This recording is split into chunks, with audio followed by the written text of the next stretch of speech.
जो शख्स ये गुमान करता हो कि अल्लाह उसको दुनिया और आखिरत में मदद नहीं देगा, तो उसको चाहिए कि ऊपर की तरफ यानी अपने घर की छत में एक रस्सी बांधे, फिर उससे अपना गला घोंट ले, फिर देखे कि आया ये तदबीर उसके गुस्से को दूर कर देती है। और इसी तरह हमने इस कुरान को उतारा जिसकी तमाम बातें खुली हुई हैं। और ये याद रखो कि अल्लाह जिसको चाहता है हिदायत देता है।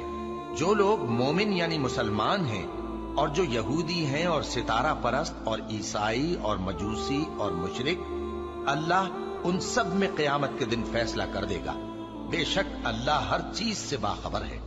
क्या तुमने नहीं देखा कि जो मखलूक आसमानों में है और जो जमीन में है, और सूरज और चांद और सितारे और पहाड़ और दरख्त और चौपाए और बहुत से इंसान अल्लाह को सजदा करते हैं, और बहुत से ऐसे हैं जिन पर अजाब साबित हो चुका है।